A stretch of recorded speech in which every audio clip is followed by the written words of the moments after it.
Bab 2. Nia pun terkikik sendirian sambil mengingat bagaimana ekspresi kedua pasang selingkuhan itu ia permalukan dan bagaimana ekspresi kedua orang itu ketika ia memilih membuka aib mereka di depan orang banyak. Sekali lagi Nia terbahak-bahak ketika membayangkan kedua orang itu pasti mendapatkan masalah setelah ia membongkar keburukan mereka. Setidaknya Nia berpikir jika ia tidak akan hancur sendirian, ada dua orang lain juga yang akan ikut hancur bersamanya. Itu akibatnya karena sudah mengkhianati aku. Haha. Sekali lagi Nia meneguk vodka langsung dari botolnya, sementara sloki yang ada di depannya ia abaikan begitu saja. Suara hentakan yang dimainkan seorang DJ terkenal membuat Nia larut dalam kebahagiaan dan juga kesedihan. Di tempat ini ia melampiaskan kekesalan, kekecewaan, dan juga rasa gundah atas pengkhianatan yang dilakukan oleh dua orang terdekatnya. Nia bangkit dari duduknya, berjalan menuju lantai dansa dan bergabung dengan orang-orang yang meliukkan tubuh mereka dengan bahagia. Hal itu pula berlaku pada Nia. Nia berteriak, menari, dan berpesta riang, melupakan kesakitan yang dirasakannya. Aksi Nia tidak pernah luput dari perhatian.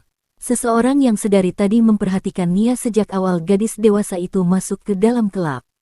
"Kamu kenal perempuan itu, bro?" tanya seseorang di sampingnya. Dia menoleh seraya menggelengkan kepalanya.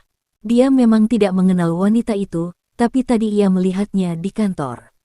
Wanita itu adalah wanita yang sama yang mempermalukan kedua pegawai di kantornya dan membongkar kebusukan yang dilakukan oleh salah seorang oknum karyawannya. Dia seperti wanita patah hati. "Kamu enggak tertarik sama dia, bro?" tanya temannya lagi, penasaran. "Enggak, aku ada istri di rumah."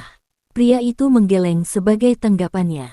Tidak ada perselingkuhan yang akan ia lakukan selama ia masih memiliki istri. Meski hasratnya tidak pernah tersalurkan, ia tidak akan menodai pernikahan mereka. "Ya ampun, bro, istrimu sudah sakit-sakitan. Kamu sebagai pria dewasa enggak mungkin bisa menahan diri untuk enggak menyalurkan hasratmu ke perempuan." Temannya itu berceloteh seraya menggeleng menatap pria itu miris. "Aku pria setia. Aku akan tetap setia pada istriku." Pria itu, namanya Bima Sanjaya, berusia 37 tahun. Dan masih terlihat tampan serta gagah. Orang tidak akan mengira jika Bima, sapaan akrabnya, sudah berusia sekian dan memiliki 3 orang putra. Sekali lagi Bima menatap perempuan yang berada di kantornya tadi. Pria dewasa itu menelan ludahnya melihat tubuh molek perempuan itu. Sesuatu yang tidak seharusnya berdiri kini mulai menggeliat bangun meminta untuk dibebaskan. Bima tidak kuat jika terus-terusan berada di sini. Pria itu bangkit dari duduknya dan berjalan pergi meninggalkan temannya. "Mau kemana, bro?" temannya bertanya tapi tidak dihiraukan oleh Bima lagi. Sementara Juan yang memanggil Bima tadi mendengkus melihat sikap temannya itu yang terlalu setia pada istri yang sudah tak sedap dipandang. Juan Jenderal Haris, pria bule keturunan Jerman, dan menetap di Indonesia sudah lebih dari 20 tahun itu mengalihkan tatapannya pada Nia yang masih menari liar di dance floor. Juan tersenyum dan bangkit dari duduknya menghampiri Nia. Kali ini Juan memiliki firasat bagus tentang perempuan ini dan temannya. Juan, pria lajang berusia 34 tahun dan berbeda usia 3 tahun dengan Bima, adalah pria yang suka melanglang buana dari perempuan satu ke perempuan lainnya. Tidak mempercayai pernikahan dan tidak mempercayai yang namanya cinta. Bukan karena ia pernah terluka oleh perempuan, tapi lebih karena ia sendiri sering melihat dan mendengar tentang kandasnya sebuah hubungan baik pacaran, pertunangan, atau pernikahan dari orang-orang sekitar. Suasana gelap menyambut Bima ketika pintu rumah sudah terbuka. Mata tajamnya masih dapat melihat sekitar melalui cahaya yang datang dari luar ruangan atau kamar lain. Bima menaiki tangga menuju lantai 2 di mana kamar sang istri berada. Setelah tiba di lantai 2, Bima membuka pintu kamar dan tertegun melihat sosok wanita kurus masih duduk dengan tenang di tempat tidurnya. "Kenapa belum tidur?" tanyanya melangkah masuk. Ditariknya sebuah kursi kecil untuk ia duduki di samping tempat tidur istrinya. Hera, istri Bima, menyambut kedatangannya dengan senyum seperti biasa. "Aku tunggu kamu, Mas, untuk membahas soal itu lagi." Bima mendengkus untuk yang kesekian kalinya dengan pembahasan mereka. Mas, izinkan aku berbakti sama Mas. Aku, sebagai istri sudah tidak berguna lagi. Aku mohon Mas untuk menuruti permintaanku kali ini, ujar Hera. Penuh permohonan. Aku menolaknya, Hera. Aku sudah katakan kalau aku tidak berniat untuk menikah lagi, tolak Bima.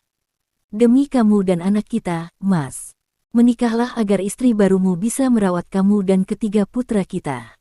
Mereka masih butuh sosok ibu yang akan membimbing mereka. Aku mohon, Mas. Hera masih kuekeh untuk terus membujuk agar Bima menikah lagi. Dirinya divonis terkena penyakit diabetes lanjut oleh dokter sejak beberapa tahun yang lalu. Juga, beberapa penyakit komplikasi yang membuat kakinya pun sudah tidak bisa berjalan normal. Tubuhnya yang dulu terawat kini kurus kering dan tidak menyisakan lemak. Rambut pendeknya semakin tak terawat seperti saat ia masih sehat.